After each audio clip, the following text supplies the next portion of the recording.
Welcome to Community Wellness with John Jenkins. In our show, we often cover many different topics. On previous shows, we talked about Tai Chi balance. We talked about proper breathing and mindfulness. We also talked about relaxation and stretching and many different modalities of the wellness curriculum that we offer and we try to cover in this program. Well, today we're going to do something a little different. We're talking about resistance training. I was talking to a friend of mine named Ann who came up with the concept of why don't you have a program on what we call kitchen calisthenics. And so coming up with an idea that something as simple, some people feel, well, of course, with their budgets being tight, it's difficult to save for what I need in a home or what one may need in a home, and then also to have enough money to go and purchase a gym membership, et cetera, and using equipment that other people have used. And so, and also the convenience of time. Or the inconvenience of time to be able to come home and then have to go back to a gymnasium. So if we came up with some ideas that would really be helpful to each and every person, and we'll talk about that after we come back to this a little break, and we'll come back to that and show you some of these exercises.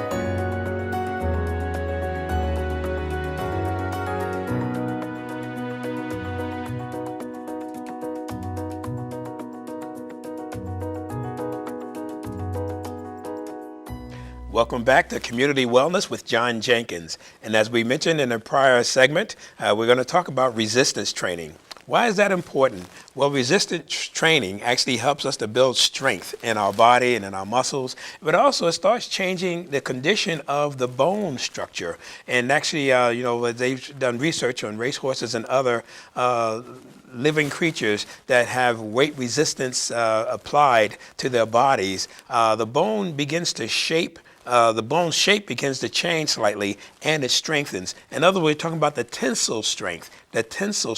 How much can it bend and still remain strong? And that tensile strength is increased when we do resistance training. And as we age, having resistance, tensile strength in those bones are going to be critical because it takes only one fall to break a bone as we age, which leads to other complications, and who needs that? So let's get right to it. And using the concept of kitchen calisthenics. These are just simple items that you can add, most people would have in their homes. It could be a gallon jug, or it can be a simple, formerly an empty bottle container that used to have peanut butter in it. But the idea is the empty container, again, holds up to 3 pounds of liquid, if you will. And when you have a full gallon container, that's 8 pounds of resistance. Now, the body doesn't care whether it's 8 pounds or 10 pounds. That's a solid weight. And this is a kettlebell, which is easily purchasable as well. But we're talking about things you can functionally find in our everyday home that can be used when we're shopping, and it's part of our, as we say, our kitchen calisthenics. So yes, you can. The body doesn't care whether it's an actual 10-pound steel item or whether it's 10 pounds of liquid. It does not matter. The idea is how you use that weight that makes all the difference in the world. So let us pretend we have a gallon container. It's 8 pounds if you fill it up, and half of it if you go half the distance, and that's about a 4-pound limit. So you can actually vary your weight that you're going to use for training at home based on how much liquid you put into the container. 8 pounds for a gallon, 4 pounds, half a gallon, and it costs 2 pounds after that. And so you can have different increments of weight resistance that you may wish to have. Again, another simple container that you have most places at home, and it gives you a wide grip as well, but we'll talk about that next.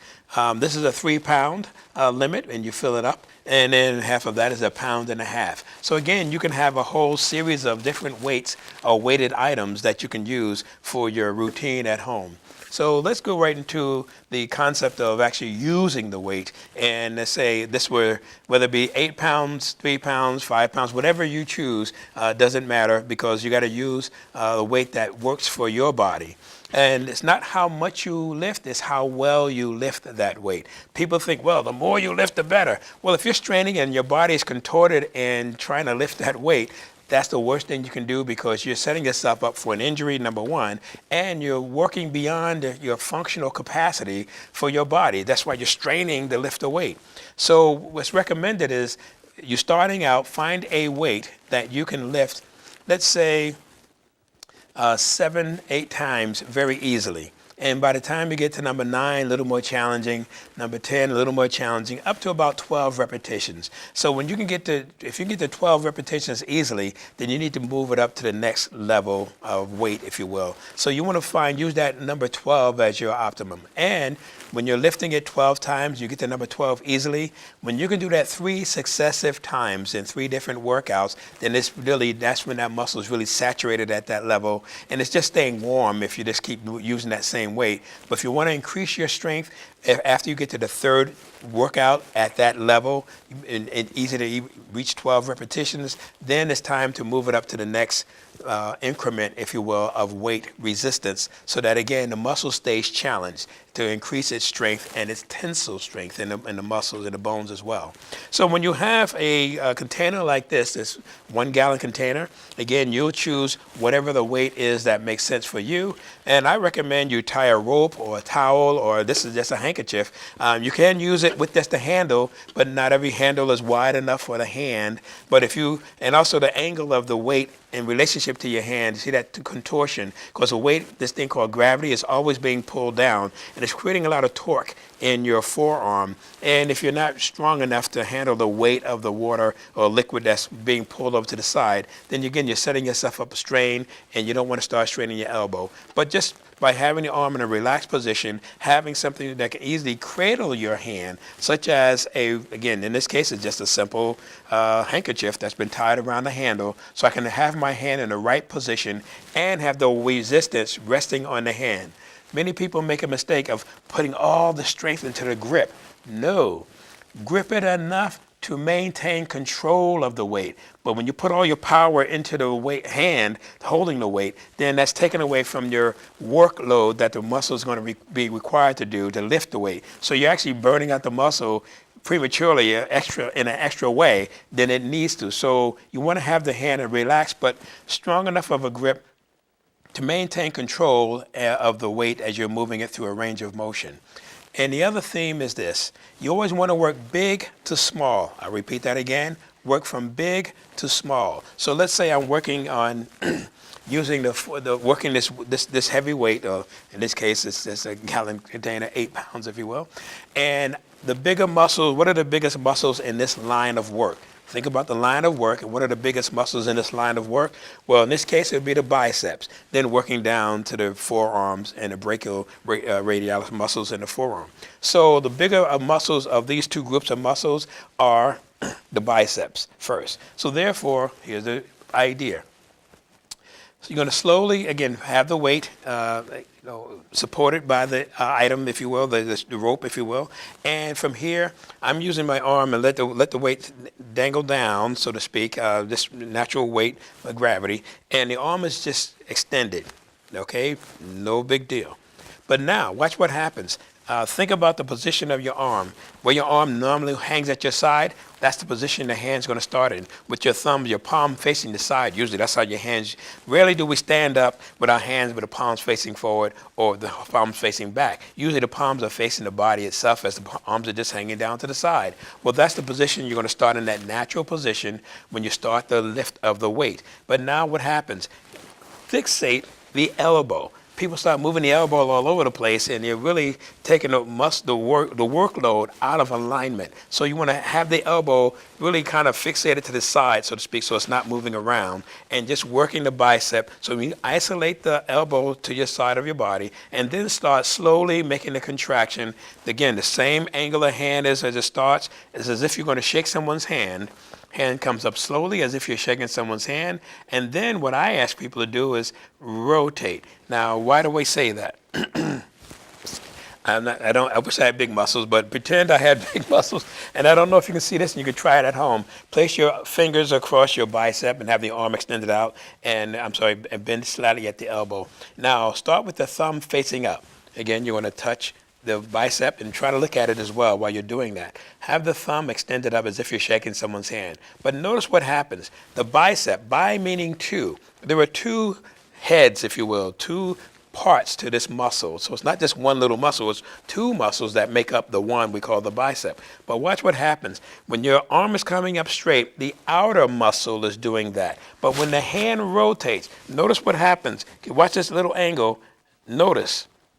Can you see the little tweak in the inside? When you just by rotating your wrist slightly, you get a little tweak on the inside. That's the inner head that's doing that lifting then. So it's two parts. One, the big head of the muscle is bring arm is up.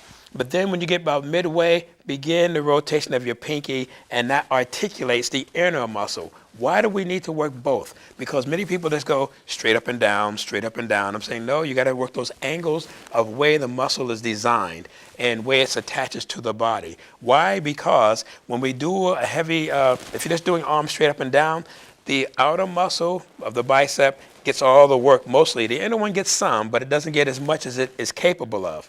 Well, if you're asking both to work equally to the same amount and doing the same amount of work, well, one is going to fatigue before the other because it was not developed as much as the other. And that's where that little one inside. So when we have an injury to the bicep, it's usually to the one that's weaker of the two. And for most people, it's the inner one because we injure this side of the muscle, not the outside, because we're used to doing things to the outside muscle all the time.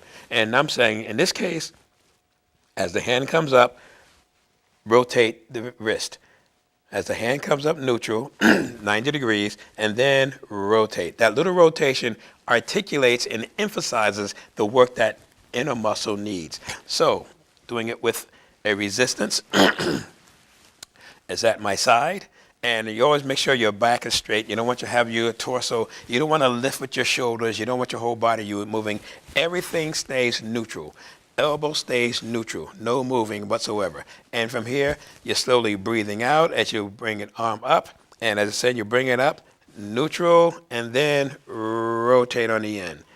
Go back the same way. We undo the same way, the way you came up, the same way you undo going back. Coming up neutral, thumb up first, and then rotate on the end. You'll hit that inner muscle as well. So that's what gives you the full work of the bicep as you're rotating up and slowly unrotating, if you will, rolling back down, slowly, slowly, slowly. So once the bicep is done, let's say it's 12 repetitions, then you want to move into the muscles in the forearm. Starting here, you will rest your forearm on your thigh, and from here, the hand is staying neutral. And now watch, let the hand relax, and it's just at the wrist. Again, you'll find the weight because this is a different muscle group.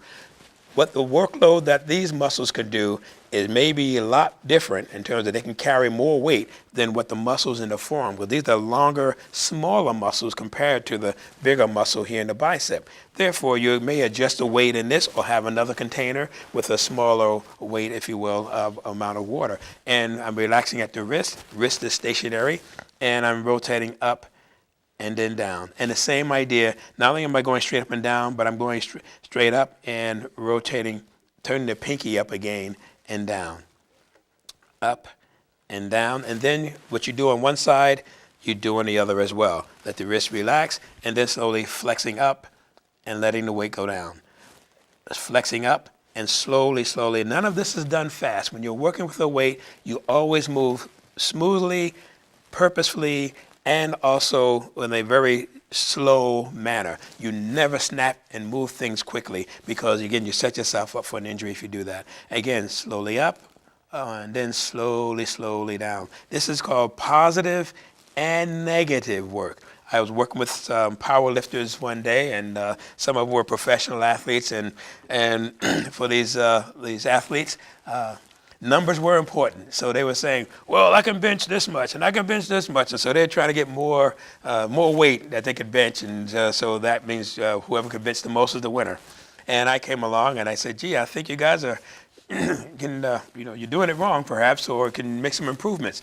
And they say, oh yeah, you're going to show us this other way that doesn't, meet our standards because, it's about how much I can do. And I said, well, yeah, but you're really working a lot less with the way you're doing it. In my way, you're going to be working twice as much and getting twice as much result.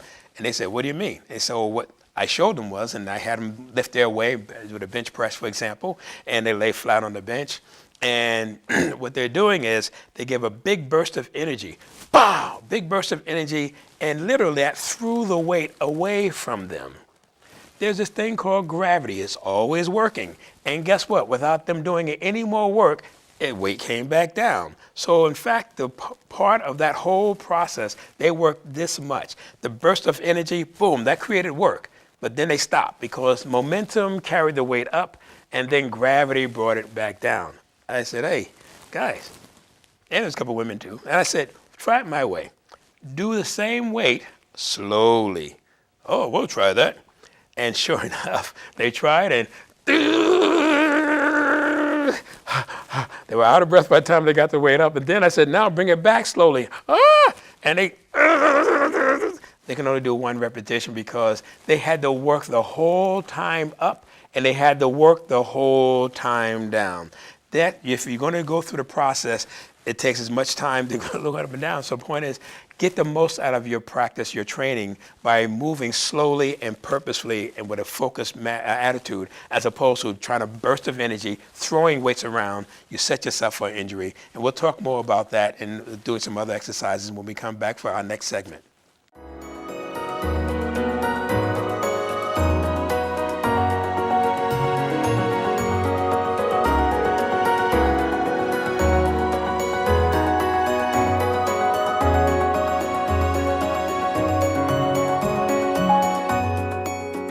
Hi, welcome back to Community Wellness with John Jenkins. Today's segment is a continuation of what we were doing prior, and we're talking about resistance training. As he said before, the muscle doesn't care. 10 pounds is 10 pounds, whether it's 10 pounds of actual, solid steel weight, or it could be 10 pounds, if you will, of liquid that is in a container. And as my friend Ann had pointed out, we should create a program, which is what we're talking about today, called Kitchen Calisthenics. Kitchen Calisthenics. Simple jar, again, cleaned out from peanut butter. And again, if you fill it with liquid, and that's 3 pounds, make sure the top is on tight. And if I'm using this as a weight, then we said before, you want to go from big muscles to small muscles. Why do we suggest that philosophy? Well, the big muscles have the capacity to do more work than the small muscles. Okay. Then therefore, if we start working the small muscles early, the big muscles have been sitting there, okay, what do? They can still do a lot more work. But when they start doing work after the small muscles are fatigued, you're going to set up an injury because now you're truly burning out those small muscles and to give the big muscles the work it needs. So we always say, start fatiguing the big muscles first, and then once they're getting tired, then work to the smaller because it doesn't take as much to finish out that limb or that line of work, if you will. So we started with the bicep, and also we started doing work with the forearm muscles, the brachioradialis muscles, and the other one is the triceps. Now it's called triceps because there are 3 heads that make up that muscle, outer, middle, and the inner. And there are 3 different heads. That's why it's called tri, meaning 3. So there are 3 parts to that muscle.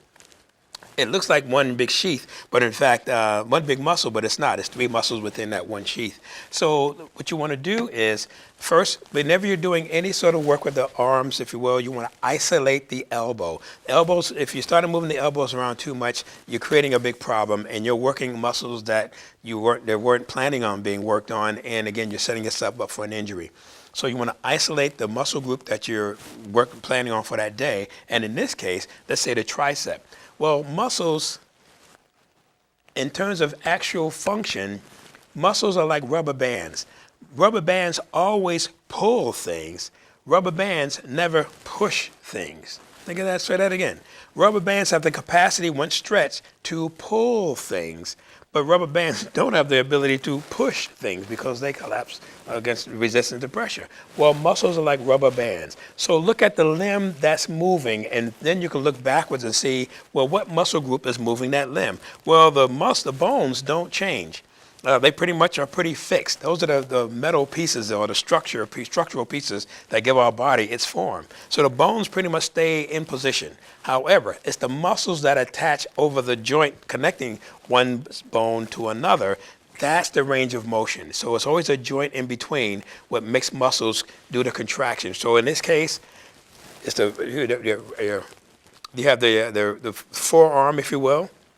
And so when this is being pulled, these muscles, that's what makes the arm go this way, is the triceps pulling and contracting, which is making the forearm go forward. Again, rubber bands pull, rubber bands don't push. And when the arm is going to go the other way, guess what? These muscles activate, the biceps. That's what pulls this rubber band pulls this forearm up. So once you understand, the limb stays pretty much stationary because the forearm doesn't bend in half anything. It always rotates around a joint.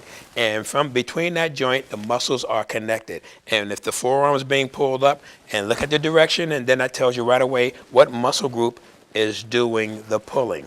And the arm is going to go straight. The biceps are not pushing because we said rubber bands don't push, they always pull. So that's a different set of muscles that pull the forearm. They're always pulling in one direction or another. That's the bottom theme. So we isolate the elbow. In many cases, it can be behind the head. And so it puts it in a position. And notice as if I'm going to scratch my head or answering the phone. That's one of the things I always say. As if you're answering the phone, the arm goes in position. And you want to have it in a position such that when the arm starts contracting, it's pulling. And again, working against gravity. Gravity is always pulling in the same direction always. So therefore, I want this muscle to work against gravity as it's pulling. The weight is being pulled down behind me, and I'm working it to go straight up and slowly letting it down, going straight up and slowly letting it down. The other one is this. It's a bent over, a kick back, if you will. Again, isolate the elbow, and as if they're always starting the arm, hand facing the body as if it's in a neutral position.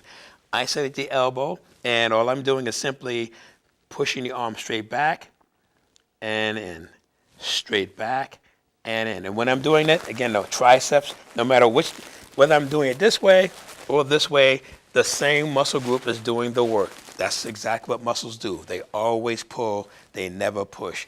And if I have, let's say, a 3-pound weight or 1.5 pounds, whichever works best for you, and the fact that it has a wider grip, that's really good for strengthening the hands as well, because now all the muscles in the hand, when the hand is semi-closed, weight can rest, as we showed here.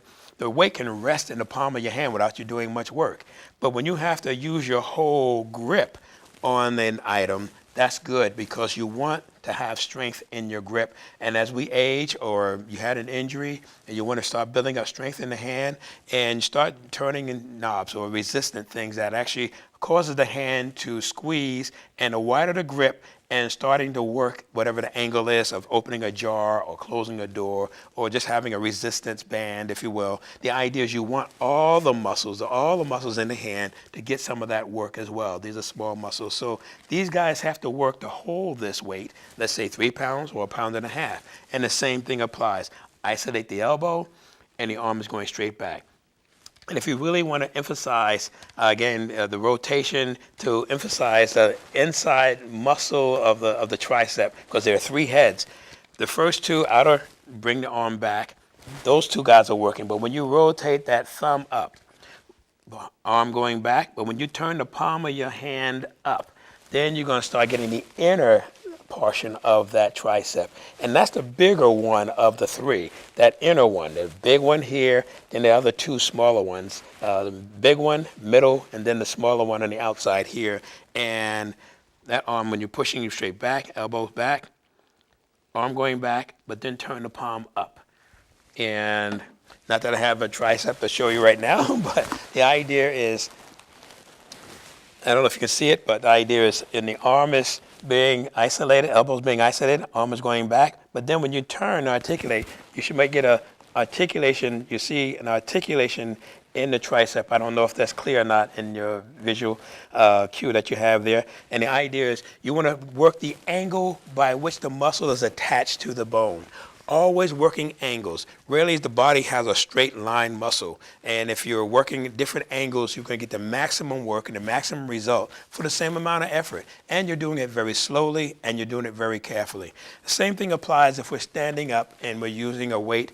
And one of the things, again, is isolate all those different joints that can move around. And we tend to when we have resistance, we try to heave ho things all the time. And I say never heave ho. So you always want to not use your back. So in other words, you want to tuck your hips slightly underneath so your knees have some flexion. Feel the fullness of your feet flat on the floor, head over hips. And so when you're using your arm, let's say in this case, using a weight hanging at the side, again, all I'm going to do is lift at the elbow using the bicep. And I'm not using my torso. I'm not using my shoulders. You're never doing that. You're not. That's creating momentum. And again, you're starting to work your back. Going to set you up for an injury. We don't need that. So we're moving very slowly, and all I'm doing is isolate the elbow, hand starting in a neutral position, and as the arm slowly comes up, and then articulate that pinky up, and you get that inner head of the bicep, and then slowly rotate down. Slowly up on 2. Slowly down on 4. So you're doing positive and negative work within the same action, and that's going to give you the maximum results from putting the time in that you want to get the strength and you want in that muscle group. And if you're using, doesn't matter, heavier weight, smaller weight, and if I decide I'm going to, and I don't know if this is clear, but I'm going to use the chair, and the chair should be in a stationary position. I'm going to turn it sideways, so that we never put weight and pressure on the back of a chair. No, because it obviously creates a problem. No good. We want to use the seat of the chair. Yes, that's stable. It's designed for that. We also never put our hands on the side of a chair. Again, it creates a problem. Seat of the chair, fine. Have a stable stance. Hips, splitting the difference between your heels. Flatten your back so your back is not being used. And again, I'm isolating. Again, I see the neutral position of my hand, relationship to my body. And isolate the elbow so it's at 90 degrees, parallel to the floor. And now I'm doing the same thing using the weight of just simple liquid in a container in your home. And you didn't have to buy anything expensive. And it's something you've already consumed and you enjoyed the item when you consumed it, but it still has a purpose. You can still now turn it into a weight of having your own kitchen calisthenics. And with that in mind, I just wanted to give you those tips of how you can start creating your own home gym, so to speak, and your own kitchen calisthenics using simple items that are found around the home. And if you give us more ideas of shows you want to see, we will definitely come up with a program that's designed specially for you and your need and that of your family and friends. Again, my name is John Jenkins. This is Community Wellness with John Jenkins. And today was about resistance training and how you can use your own items in your house to give you a home gymnasium workout without the cost. And it's very convenient. Thank you very much.